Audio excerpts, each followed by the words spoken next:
Rise up. Welcome to Rise Up Radar, where we keep the Falcons on your radar. Thank you for joining me, Stan Parker, for another episode. Let's have a ballin' show. So here we go. Here's the part that me and Chris talked about, talked a long time about. Is get kind of into the nostalgia of favorite, just the Falcons memories and favorite Falcons and stuff. So I've been doing kind of like throwing a favorite Falcon moment or favorite Falcons thing at the end. So what we're going to do is favorite Falcons moments of all time. And I've got 3 wrote down, and I'll tell you my real answer. But you go ahead, do your thing. Okay. So I actually have 5 written down. I didn't have to think too hard about the number 1 moment, so I'm going to unveil my top 5 list. Okay, here we go. All right, so number 5, Atlanta Falcons versus Minnesota Vikings, December 1st, 2000. That's the game that Mike Vick took the ball at the very end of the game and went all the way down the field, and that crap did not tackle that guy. So that's my 5th favorite Falcons moment. Wow. All right, number 4. I've got the Atlanta Falcons versus the Green Bay Packers from January the 4th, 2000. Now, that was a really historical moment because What year was that? It was the 2002 season, but the 2003 playoffs. Okay. Okay, just backstory on that. The Falcons, at the end of the season, backed their way into the playoffs. They had lost 3 out of 4 games. And they go to Lambeau Field. And at that point, the Green Bay Packers had never lost a home game at Lambeau Field. And the Atlanta Falcons beat them that day. And I think it was something like 4 degrees outside, or maybe it was incredible. That was an incredible moment. And really Mike Vick's coming out party. Yeah. So, 2002 season, I remember pretty fondly anyway. Just from the, just having that new quarterback, having that dominant run by Mike Vick against Minnesota Vikings. And just a month later, you go into Lambeau Field and you upset the team that almost seemed unbeatable in their home stadium. Yeah. Too good. All right. So, my next one would be the Atlanta Falcons versus the St. Louis Rams, and that was January the 17th of 2004. All right, so that was the divisional playoffs. What I really liked about that game is that was an absolute dominating effort in the playoffs. The Falcons actually won that game 44-17. Absolute domination. And that was really that was the first time I remember the Falcons just dominating in the playoffs, because historically they've either lost their playoff games or they wouldn't even be competitive in them. So for them to sit there and blow out the other team was a very proud moment for me as a fan. I really enjoyed seeing them just take it to somebody for a change. And then I had to sweat out the game, which is great. All right. So number 2 for me would be during the 2016 season, NFC Championship game, when the Falcons Green Bay Packers 44-21 in the final game at the Georgia Dome. That was incredible. It was.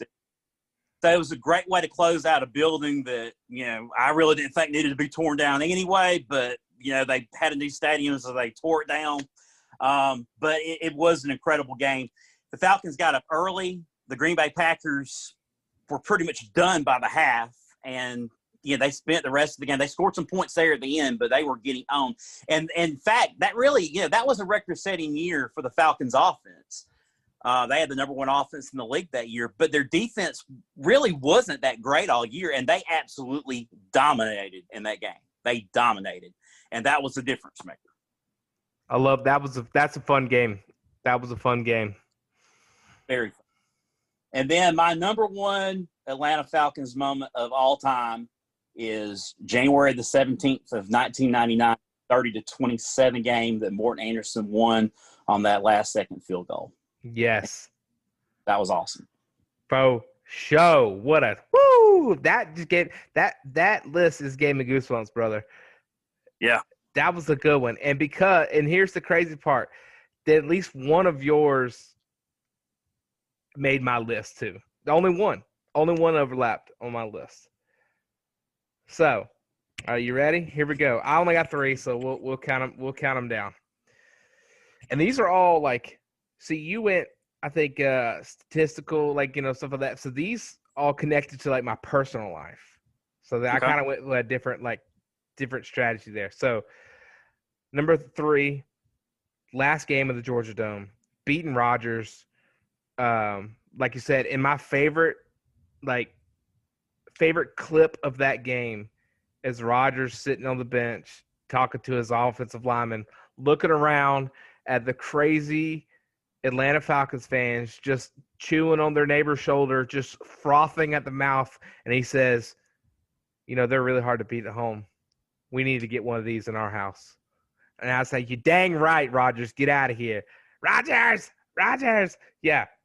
And get out of here, Rodgers. And so that was so awesome. Just like you said, just mud stomping them and walking it dry, just giving it to them. And they couldn't do anything. I mean, like you said, they started piling on points, but it didn't matter. Garbage time. And it was just a total shellacking by the Falcons. And I really love those beatdowns whenever they do happen.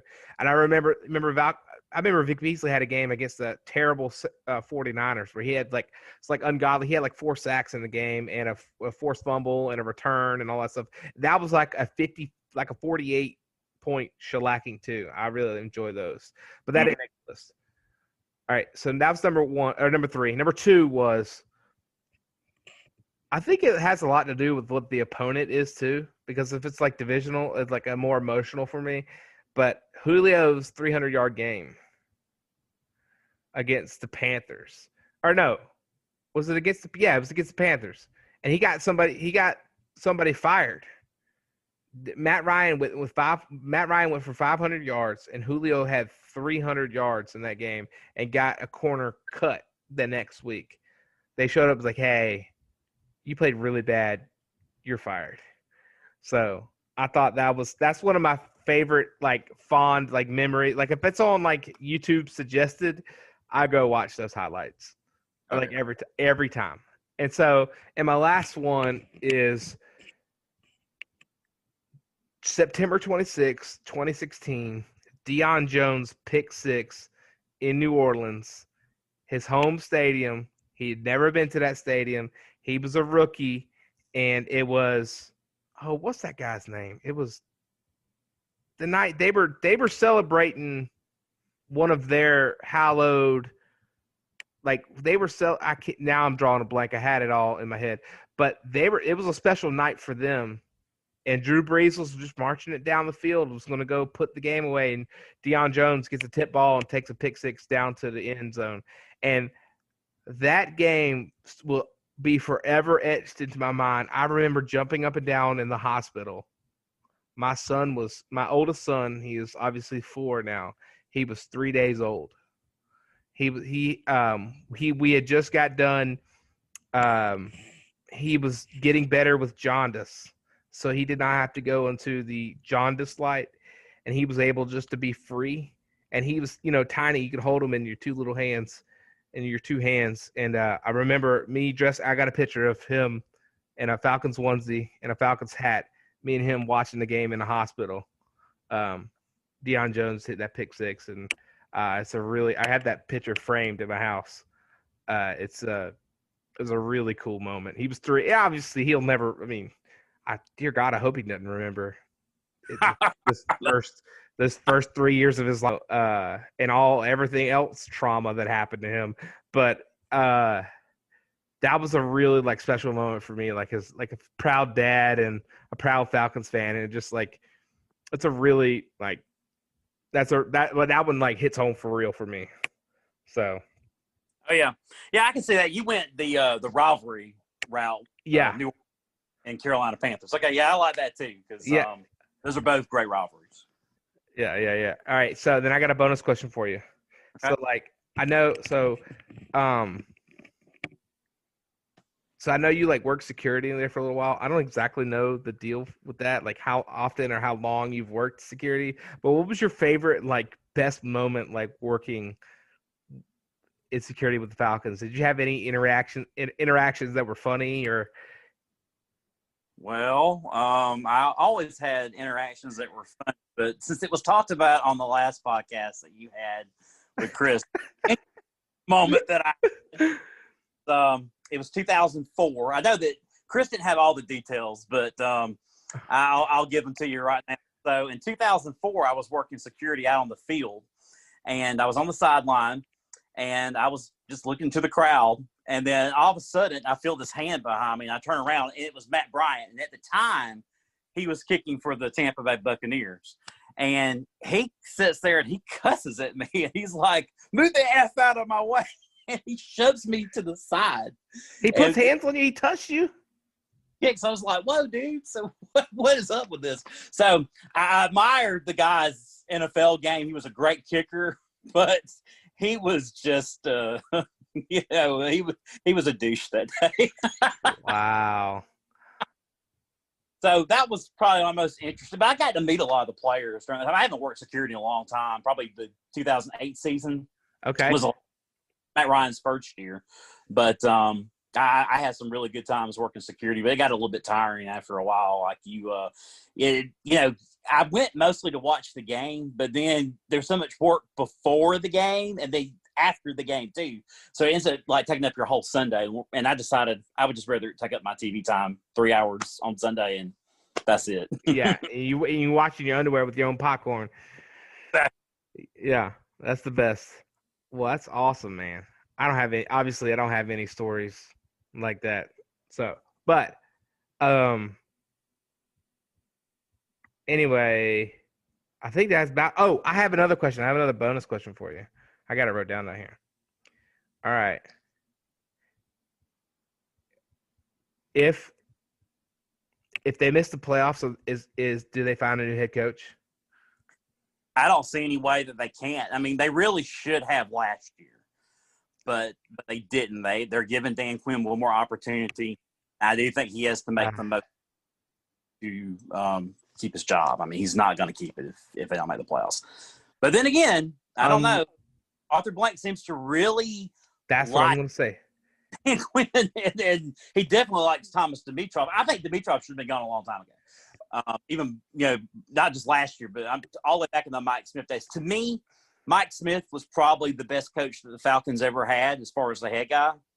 And I thought he unjustly got fired that last year. I mean, they were right there in the thick of things to make the playoffs in 2014. They let him go, but he's keeping Quinn.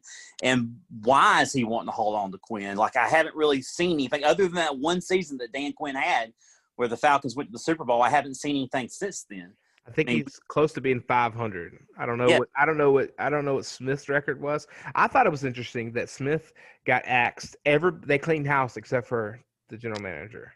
I don't know that. Well, Smith had a winning record every season that he was the Falcons head coach up until because he was a coach from 2008 to 2014. So those last 2 years that he was there, he went, I believe, 6-10 one of those years. Or maybe it was 4-12. I think it was 6-10, though. I can't remember what his record was in 2013. But in 2014, they were sitting there. I think they finished 7-9. They could have finished 500, but the Carolina Panthers blew them out the final day of the regular season. So they didn't make the playoffs. But they would have made the playoffs had they won that game. So in hindsight, does that save his job? Making the playoffs. I think he would have kept. I think Arthur Blank would have kept Mike Smith had they won that game against the Carolina Panthers and made the playoffs, even if they had lost that first round game. I think. But I don't think it's as black and white as that as wins and losses. I think it's fit and likability. I think he had lost the locker room. I think he was. Oh, we're not soft. They were on Hard Knocks and all that, and you remember all that fiasco. So yeah. I can agree with that somewhat. I mean, inevitably, being an NFL coach is only going to end one way most of the time, and you are eventually fired as an NFL coach anyway. And what typically happens with these teams is once they fire a coach, then another team's going to recycle that coach and bring them in to lead their team. So you recycle a lot of guys in the NFL anyway, but I don't know. Like, I think patience is a big problem in the NFL anyway.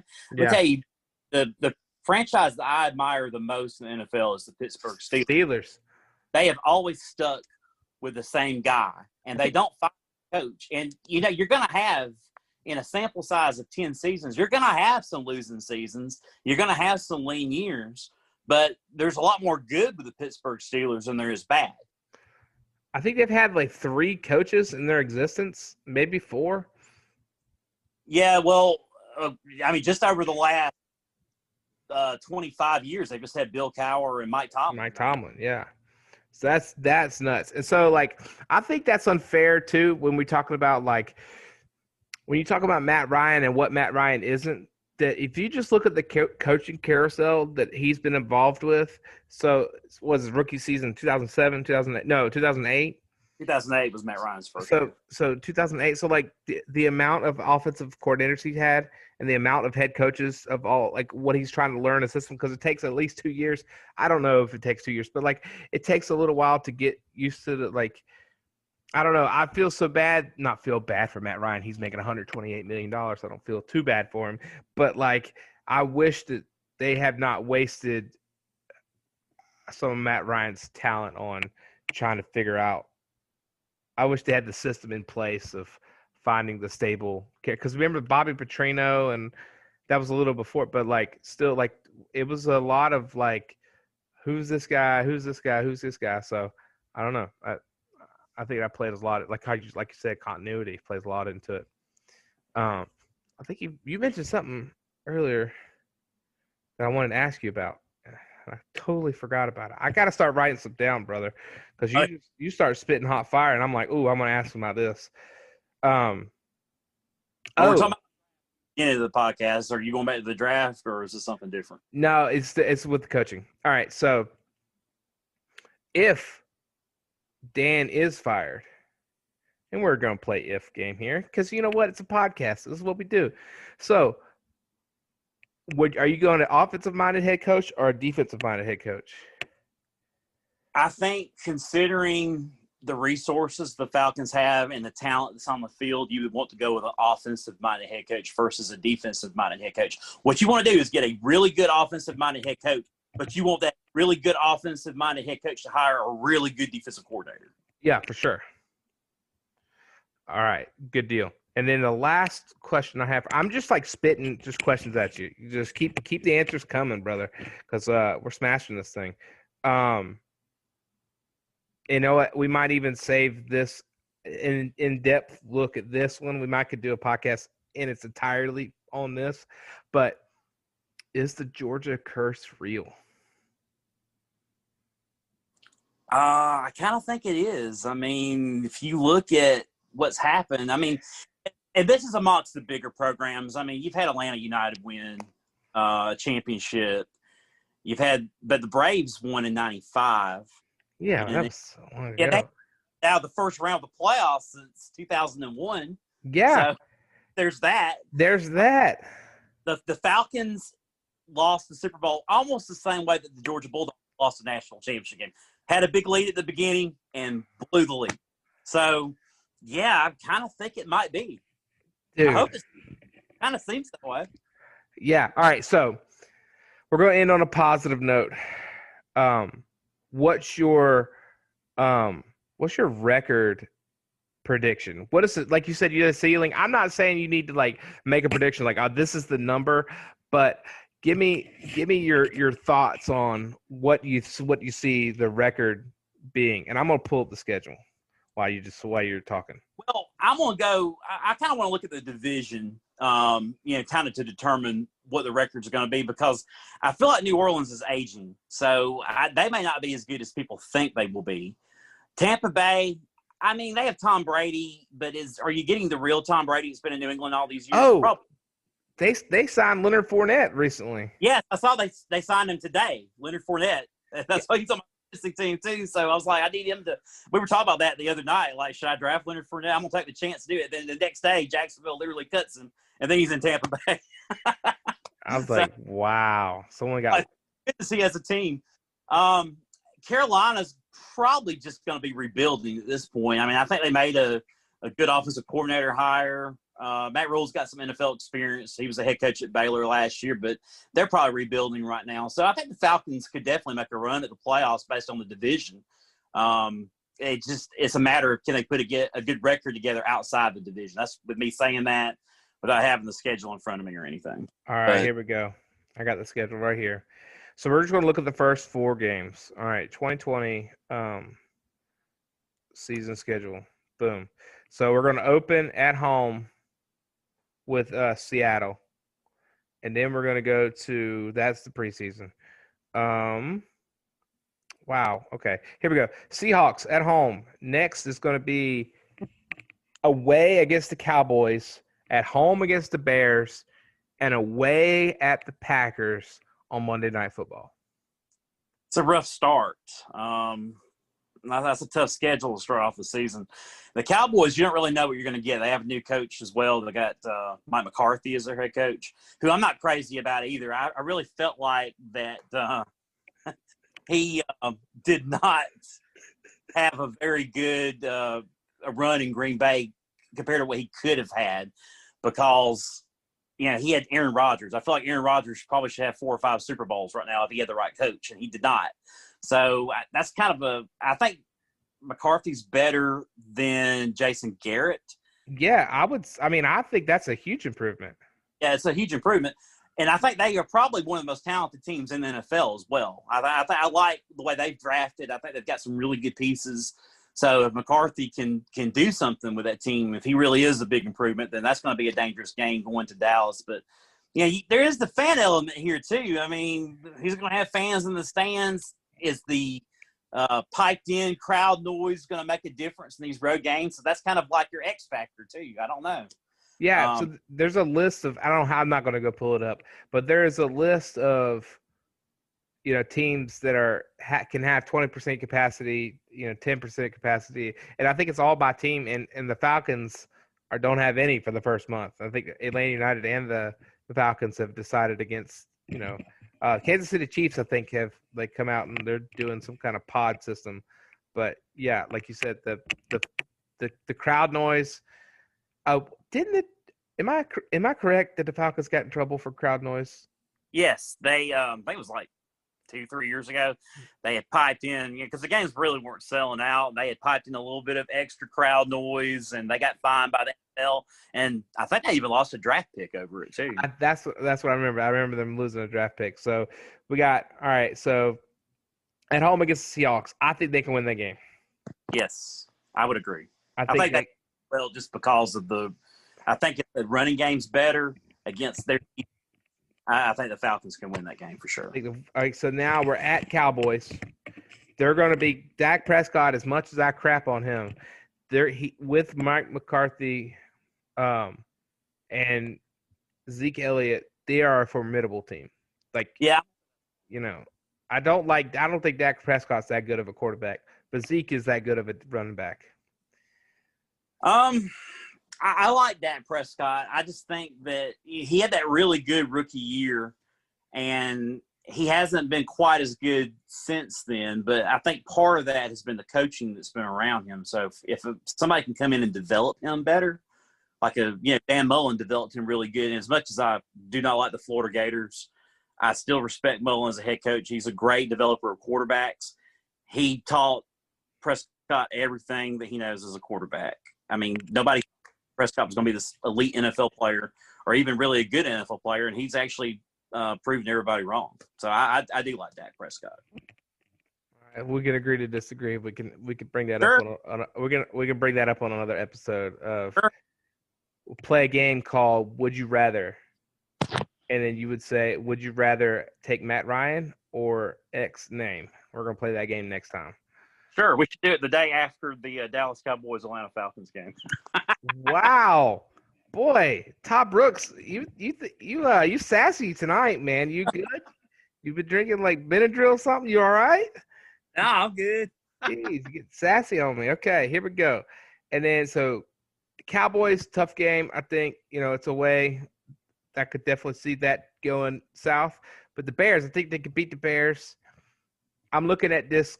Is that game on in Atlanta? No, it's at home. That's at home against the Bears. Yeah, they should. I mean, they should be able to win the game. And the Monday night game against Green Bay, that's probably a loss too. Yeah, that's and I think Rogers might be upset. I've heard a podcast interview with him. I never really heard him speak or talk about anything, but he was on with I think like Dan Levitard or somebody, and I heard him talking about stuff. He's like a real like heady, deep thinker, but he's definitely come out more of a shell now, and with that pick and all that stuff, I think he's mad. I think he's going to blow up. I think he's going to have a great year. Like, even though they might not have the elite talent around him as they used to, but I think he'll still have a great year. So I think that's so. Look, we're going. What do you say? 500 for the first quarter of the season. Yeah, I think 2-2. If you get off to a 2-2 start, then you're right there. Yeah. You're right there. It's all going to come to divisional games anyway. Right, and it's backloaded. We could on our next episode, we could do a next chunk of the season and get down to the division. Because look, they don't play a division game. Here's the good part, though, Todd. I'm looking at the schedule right here. The next game after that is after the Packers Monday Night Football game. It's the Panthers. So it's going to be a short week, but that's at home against Teddy B. Ain't that nice if you ask me. And you don't know who he's going to throw it to. They got to have somebody. Christian McCaffrey can't throw it and catch it, so and block it. So you should be able to beat them. But they don't play another. Okay, so they do play the Panthers before the bye. So they get the Panthers out of the way early this season, but they come out of a bye week. What am I really trying to get to? A Week 10 bye week, and they come out of the bye week against the Saints. So if he can get them juiced up for the Saints to get that last push, the last little run, I think they'll set themselves up for success. Yeah. So, Todd, dude, it's been an awesome conversation with you, brother. Yeah. I think we should definitely do this again. And I thank you for joining us. Thank you for joining us, and thank you for joining me. And I look forward to talking to you in the future. If you have anything else to say to the people? No, I don't think so. Just go Falcons. Hopefully, we have a good season this year and Super Bowl chance.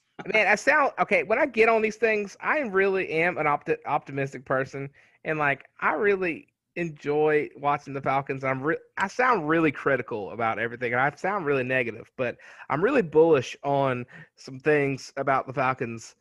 How about this? We're going to end with this question.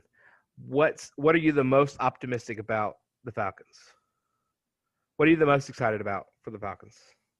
I'm excited about my guy, Todd Gurley. That's what I'm most excited about. I'm excited he has to offer. The question with Todd Gurley, is he still an elite level running back, or is he just a washed up guy who's going to be a backup by the end of the season? That's what that's the question we want to answer. That's the burning question. But yeah, I'm an optimistic person too. I mean, I think you have to remember about the NFL, a lot of times those first 4 games are key anyway. It's about momentum a lot more than it is about talent. I mean, I can tell you some Atlanta Falcons teams that did not have a lot of talent, but they had heart because they played well very beginning of the season, and they just turned around. And the 98 team is a good example of that, because I feel like that team really wasn't that talented. I mean, Chris Chandler's a good quarterback. Paul Anderson. They had Chuck Smith, Jesse Tuttle, but I can't tell you. I mean, Tony Martin had an incredible season that year, but I cannot tell you another player on that team that was just really an elite level guy. I mean, Ray Buchanan was good. Who was the dude who was the other guy? Safety. Yeah, Eugene Rob. Yeah, I'll never forget his name. Yeah, pretty much single-handedly lost the Super Bowl for us. So I mean, the Bankhead flu. Really, they went off momentum more than anything, and that might be the best defense that I can remember the Atlanta Falcons ever having. But it was more based on momentum than anything else. For sure. Mm-hmm. So, and what I am the most excited about for the Falcons is number one, they're having a season, and number two is I'm excited to see the I think I'm right there with you. The improvement of the offensive line to open up the run game. So I really look at if Matt Hennessy wins the starting left guard spot, which I think he will. I predicted that too. You go check it out on the podcast, Rise Up Radar. I don't know what episode it was, but we did a draft breakdown and I called it. So there's that. But I'm excited about solidifying that left guard spot and getting a solid offensive line so they can really use the running game as a weapon and not as a, well, I guess we ought to run the ball some, huh? So I'm really, really excited about that. The running game, period. Ollison and, Hill and Ito Smith and all those guys really contributing to the running back room. But Todd Gurley, I'm for sure excited about Todd Gurley. Hey, when you see him in live action, like I watch YouTube videos and I watch highlights and stuff. Like, but when you like of the training camp and stuff, they're running drills and all that stuff. But like a live game, like getting after it, man, Todd Gurley is a special player. He is. So, all right, Todd, we got to get off this call, man. Thanks for having me, Stan. I appreciate it. Hey, man, we'll do this again, man. And if you enjoy Rise Up Radar, give us a like on Facebook, download, subscribe, rate on iTunes or wherever you get your podcast for, Google Pods, and Spotify. And until next time, rise up.